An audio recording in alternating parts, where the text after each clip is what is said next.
Au nom d'Allah, le tout miséricordieux, le très miséricordieux. Voilà. Ouais, quel est ton problème? Attends, non, Bavada, tu faisais en bas là, c'est ça qui est là. Non, non, non. Pardon, je te donne encore une autre chance. Trouve une bonne question. Non. Faut laisser ça, trouve une bonne question. C'était ma question en fait. Je ne vois pas. Non, je te donne une chance à toi. Parce que tu as trop parlé en bas. Trouve une autre question. Je te donne une chance. C'était ma question, réponse et tout. King, bon, je pense aussi qu'on n'a pas posé les questions à chose. Bénis Islam, ça sûrement honnêtement, on va être honnête. On lui a pas posé les questions sur son exposé. On est là ailleurs. Peut-être comme j'ai dit là, puisque son exposé, peut-être il n'y avait pas trop de substance sur lequel on pouvait surfer. Non, Béni, laisse-moi finir. Pourquoi tu ricanes? Normalement, son exposé était certainement vide, c'est pour ça qu'on a dû aller ailleurs. Arrête, ça me fait dire le gros mot. Hein. Ça dit, vous n'avez pas pu dire quelque chose dans ta justification. Ta justification, c'est ça. Fais attention. Arrête ça, arrête, prophète, arrête ça. Arrête ça. Ton argumentaire ne tient même pas.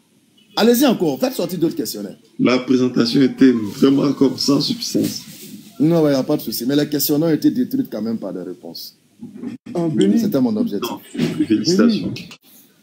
Béni. Nam Ahmed. Normalement, ça au prophète de nous exposer sa religion. Comme si lui s'amuse, il va le bouffer comme des croquettes. Ouais, en fait, j'ai demandé à King si je pouvais passer après Béni Islam, mais après on passera aux chrétiens, ça ne vous dérange pas. Bah oui. Parce que moi, bon, je pense que moi j'ai fini. Sa religion. Ouais, je sais pas, on voit qu'est-ce qu'il dit. King, une dernière chance. Béni. Il y a un bon bavard en bas, s'il te plaît. Il faut faire monter ce gars-là, je vais l'écouter. Non, Béni, comment il s'appelle? C'est pas débat. Nabi Yad Elohim. Yad, Béni, je te préviens. Hein. Lui, il a des hypercutes. Hein. Vas-y. Moi, je sais que t'es garçon. Je sais que t'es garçon. Ouais, je sais que t'es garçon, mais lui, il a des hypercutes. Hein. Je te préviens. Hein. Je termine avec lui. Bismillah. Salam alaikum. King Alon. Béni. Salam. Salam à tous les frères musulmans. Béni à tous les frères chrétiens. Alaikum salam. Shalom, mon frère. Béni, tu dis quoi? Je faisais quoi? Je bavardais en bas? Non, c'est pas toi, c'est concurrent. J'ai dit, je reconnais un chrétien qui bavardait beaucoup hier et autres là. C'est de concurrent, j'ai parlé à lui qui bavardait en bas là. Ah, d'accord, autant pour moi. Bon, j'ai écouté ton exposé, merci. Je crois que c'est comme ça qu'on doit apporter la lumière sur nos différentes sources de foi. J'ai une première question que je vais poser. Spécifiquement sur ton exposé. Pas deux, une seule. Ah, une seule? D'accord. Oui, normalement, ça aide à exposer les religions. Oui, on a des questions à les poser. Non, il n'y a pas de souci, parce que je n'étais pas en haut. J'ai écouté l'exposé, après je me suis absenté. C'est une seule question, parce qu'il doit être un peu fatigué. Alors, la question était de savoir, je voudrais savoir, est-ce que Allah nous aime? Est-ce que Allah quoi? Nous aime. Voilà, ça c'est la question. Permet qu'elle soit à deux volets. Et le deuxième volet, on a vu avec les Juifs que Dieu a beaucoup exprimé cet amour ouvertement. Est-ce que, du point de vue de l'islam, Allah a autant exprimé son amour pour nous, qui sommes déjà sur terre, je ne parle pas de lorsqu'on sera sauvé, qui sommes déjà sur terre, est-ce que Allah nous a témoigné cet amour? Voilà, j'aimerais savoir. D'accord, alhamdulillah. Cette question, elle est magnifique et elle va me permettre de ne même pas la répondre, s'il vous plaît.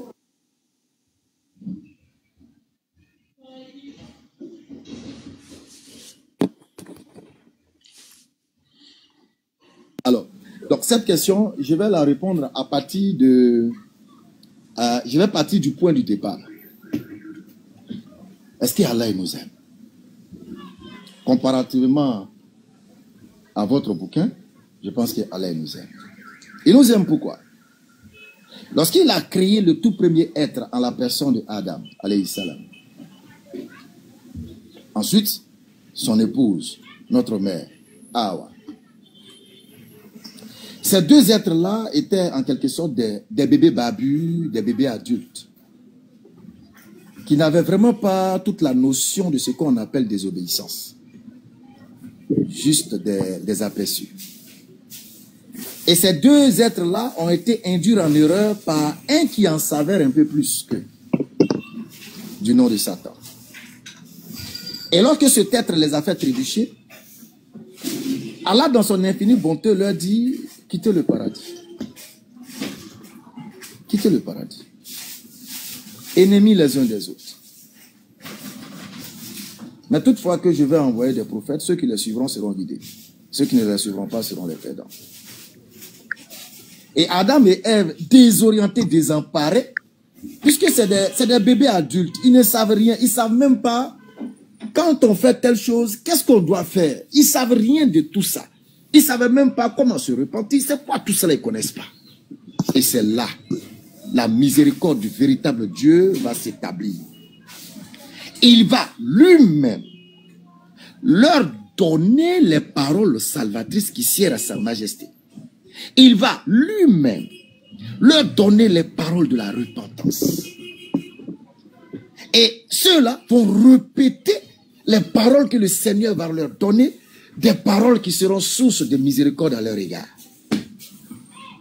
Si ça là, si c'est pas amour là, ça c'est le début même de l'amour de Dieu. Ça veut dire tu fautes, tu commets le mal. Et puis lui-même encore, il te donne l'élément qu'il faut pour adoucir sa colère. Si ça, c'est pas l'expression de l'amour du départ du Créateur pour l'homme, je me demande qu'est-ce que c'est. Donc à partir de là, l'amour du Seigneur venait de se faire savoir. Et l'envoi des prophètes est encore la confirmation de l'amour de Dieu pour l'être humain. Lui disant, je ne t'ai pas oublié, ne m'oublie pas. Alors j'envoie ton semblable pour te rappeler ce que tu aurais oublié par peut-être le temps qui passe. Les prophètes, expression de l'amour de Dieu. C'est pourquoi nous pourrons lire dans la sourate 34, verset 28, nous ne t'avons envoyé qu'en tant que miséricorde à toute l'humanité. Miséricorde, expression de la bonté Allah au-delà de ce que l'homme pourrait imaginer. Ça, c'est de l'amour. Donc, l'envoi des prophètes, c'est l'expression de sa bonté, de son amour. Les phrases et les mots donnés à Adam et Ève exprimaient son amour. Je pense que si ça, là, c'est pas amour, là, c'est qu'il n'y a plus amour dans le Coran. Sourate 41, verset 34. Merci.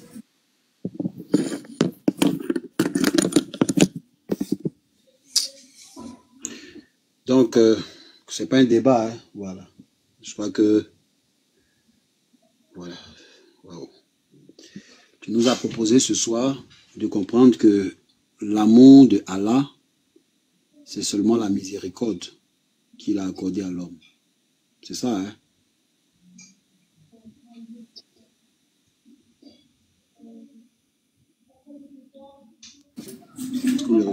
En 30 secondes. En 30 secondes. Okay. Rien ne peut plaire à un homme que de lui retourner ce qu'il te donne comme connaissance. J'ai l'habitude de citer cet exemple-là. Tu es peut-être quelque part où il y a l'écrivain Bernard Bédadier qui est assis. Et dans ton exposé, tu sors un élément, une citation de Bernard Bédadier devant Bernard Bédadier. Mais quel sera son sentiment à ton égard? Sentiment de fierté? Sentiment d'amour?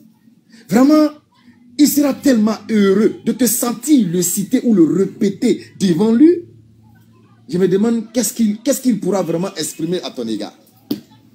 Donc, Allah donne à l'être humain les paroles qui sièrent à sa majesté pour apaiser sa colère. C'est ça là. C'est comme quelqu'un... Mon enfant, par exemple, a fait quelque chose. Je suis très en colère. Mais ma miséricorde surpassant ma colère, en cachette, je glisse ce qu'il doit faire pour me soulager. Je glisse ça comme ça. Et puis ça dit, je jette ça là-bas pour qu'il prenne et qu'il fasse pour m'apaiser. Mais c'est l'expression de mon amour qui surpasse ma colère. C'est pourquoi je lui donne le code qu'il lui faut pour m'apaiser. C'est ça l'expression de l'amour. Ça, c'est le premier élément. Le deuxième élément, l'expression de son amour, c'est l'envoi des prophètes. Sinon, s'il était réellement en colère, il n'envoie pas les prophètes. Et puis on reste dans le désordre. Pas de rappel. On est dedans. On vit comme ça. Et puis, il nous regarde, après, il nous chicote. Mais l'expression de sa miséricorde, c'est l'envoi des prophètes. Les prophètes sont l'expression de la miséricorde. C'est pourquoi le prophète, sallallahu alayhi wa sallam, lui, il est la manifestation visible de la miséricorde, invisible d'Allah. Le prophète est, entre autres, la miséricorde manifestée de la miséricorde invisible d'Allah. Eh Seigneur. Bon, ok, donc voilà un peu, Inch'Allah. Non, j'ai compris, comme tu es un peu embêté par les enfants, je crois que je vais m'en tenir à cela. Voilà, ce que j'ai retenu, c'est que, de ton point de vue, seule la miséricorde est la... Oui, effectivement, ouais, je réponds à ça. Seule la miséricorde est l'expression de l'amour de Dieu. Et ça, je mets quiconque au défi de me dire le concret, quel que soit le livre qu'il veut utiliser. Ben, ça, c'est du point de vue coranique, bien sûr. Je dis maintenant, j'élargis mon champ. Ça peut être une prochaine fois. Je mets quiconque au défi de me prouver. C'est pas un débat, une prochaine fois, je crois qu'on va revenir là-dessus. Voilà, attends. J'ai dit, je mets quiconque au défi de me prouver que la miséricorde, là, c'est pas ça qui est, par rapport à ce que tu as dit, le mot m'échappe même. Tu as dit, à part la miséricorde, l'expression. Voilà. Voilà. À part la miséricorde, montre-moi une autre chose qui est l'expression. Permets-moi de poser une petite question, on va voir. Voilà. J'ai vu que tu as su à la fois sur... Non, ne touche pas à la Bible. Ne touche pas à la Bible. Pardon? Ne touche pas à la Bible. Prochainement, quand on va toucher la Bible, tu sauras. Voilà. Sans miséricorde, non, même pas... Voici la question que j'allais poser. J'allais être pragmatique. Le pragmatisme que j'allais utiliser, c'est quoi? Béni, est-ce que tu aimes ton enfant parce qu'il a fait des fautes ou tu l'aimes naturellement? D'accord. J'aime mon enfant naturellement, mais ce naturel me prépare en même temps à toute évidence parce que nous sommes des êtres humains. Tu comprends? Et donc, ici, ça veut dire que avant que ton enfant n'ait fait une seule faute, tu l'aimes déjà? Bien sûr, je l'aime. Donc tu l'aimes lorsqu'il fait le bien et tu l'aimes plus lorsqu'il fait le mal? Non. Je l'aime lorsqu'il est bien. Mais quand il fait le mal, je l'aide à ne plus faire ce mal qui est l'expression encore de mon amour pour lui. Mais est-ce que le mal qu'il fait occulte ton amour? Mais je ne peux pas l'aimer s'il continue dans le mal. Mon amour sera mitigé pour lui. Voilà, mon amour sera mitigé pour lui. Est-ce que le mal qu'il fait occulte ton amour? C'est ce que je dis. Quand il ne fait pas de mal et qu'il ne fait que le bien, mon amour est plein, c'est entier. J'ai la plénitude, voilà. J'ai la plénitude de mon amour à son égard. Mais une fois qu'il commence à entrer dans ce qui est mauvais, cette plénitude va tarir. Si elle va prendre le milieu maintenant. C'est-à-dire, j'arrive au milieu. Il n'a plus l'amour là à 100% parce qu'il rentre dans la désobéissance. Ok. Voilà ce qu'il veut te faire comprendre. C'est-à-dire, l'amour est là, mais ce n'est plus... Voilà, ce n'est plus... Non, mais c'est comme ça même Dieu, il s'exprime. C'est comme ça. Non, c'est comme ça que le Dieu du Coran s'exprime. D'accord. Donc, question rapide. Pourquoi est-ce que Dieu punit dans la Bible? Pourquoi j'ai posé cette question? Tu vas comprendre. Bon, tu vas comprendre. Regarde, je ne voulais pas faire la comparaison. Mais... ton point, s'il te plaît. Si tu permets, tu vois... Bon, vas-y. J'ai la valeur pleine de mon amour lorsque il fait des bonnes choses. Et quand il fait des mauvaises choses, mon amour diminue. Et tu as fait une comparaison. Tu as dit que c'est la même chose pour Dieu. Moi, je suis sorti pour te dire, c'est faux. C'est impossible. L'amour de Dieu ne varie pas. Maintenant, quand elle finit de dire ça comme ça, attends, je finis. Je vais te donner un exemple. Tu dois sortir une source pour dire, ok, Moïse, ce que tu as dit est faux au regard de telle source. Mais tu n'es pas en train de prendre cette démarche. Depuis que tu es là, tu es monté là, tout ce qu'on t'envoie comme contradiction, ouais, j'ai apprécié là où tu allais dans le verset pour parler de la boue. Mais c'est la même chose que tu dois faire avec ce que je dis. Pardon, ne sois pas long, s'il te plaît. Parce que là, prophète, écoute, je te dis que tu es en face d'un intelligent. Tu es en train de ruser, frère. Je dis et je répète. Je dis et je répète. Je ne démontre rien. Je vais démontrer par une question.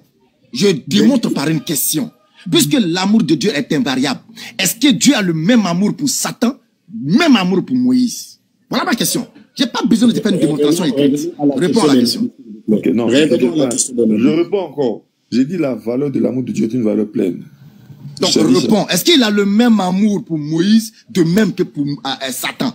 Est-ce que c'est le même amour? Réponds à ça et puis on avance. On a compris valeur pleine. Vas-y. Donc, je vais te répondre même plus facilement que tu as dit. Exactement. Je vais te répondre même plus tu as dit. Dieu dit, j'ai aimé Esaïe, pardon, j'ai aimé Jacob et j'ai haï Ésaü, son frère. Frère, est-ce que Satan et Jacob ou bien Esaü, dis-moi, est-ce que Dieu a le même amour pour Satan que pour Moïse? Tu as peur de ma réponse, hein? Tu as peur de ma réponse. Bon, les gars, moi je vais descendre. Non, tu as juste peur. Sincère, moi. King, moi je descends. Non, tu as juste peur. C'est pour ça que Béni, tu t'en vas? D'accord, super. En tout cas, merci beaucoup. Hein. Merci beaucoup. Alors, je termine pour dire que l'amour de Dieu, l'amour, j'ai déjà défini ça dans la miséricorde. Non, je termine, c'est moi qui ai fait la conférence pour que je conclue. On a voulu parler avec toi. Il faut que je conclue. J'ai fait la conférence pour que je conclue. Si tu es là, laisse-moi répondre. Je te répète encore. Mais laissez-moi conclure. Mais non, quelqu'un peut parler sans faire de conclusion. Mais tu as dit je parle. On te parler au nom. Maintenant je vais conclure, je conclue. Non, Béni, tu es extraordinaire, toi. C'est vraiment extraordinaire. Tu es extraordinaire. Non, mais je conclue et je pars. Je conclue et je pars. Non, voici ma conclusion en 2 minutes. Ma conclusion. Je ne pas laisser terminer aussi. Ma conclusion en 2 minutes. Ma conclusion en 2 minutes. C'est le prophète qui s'est inséré. Ma conclusion en 2 minutes, c'est que c'est ceci. J'ai été très précis quand j'ai parlé de la miséricorde divine. Je vous ai scindé la miséricorde en 2 parties. La générale et la particulière. Et vous dites que l'amour de Dieu est plein, c'est intarissable, etc. Ok. Pour comprendre maintenant ce que toi-même tu dis là. Satan est une entité. Moïse aussi est un être. Satan est un être. Moïse est un être. Dieu, il est Dieu. Est-ce qu'il a le même amour pour Moïse égal même amour pour Satan? Si tu as la réponse là, tu comprendras que Dieu c'est le bâton et la carotte. Et l'utilisation du bâton est une expression de son amour. L'utilisation de la carotte est une expression de son amour. Les religions ne vont jamais sauver les gens. Bon, salam alaikum. Moi je descends. Merci à tous. Merci. On en parlera prochainement. On en reparlera.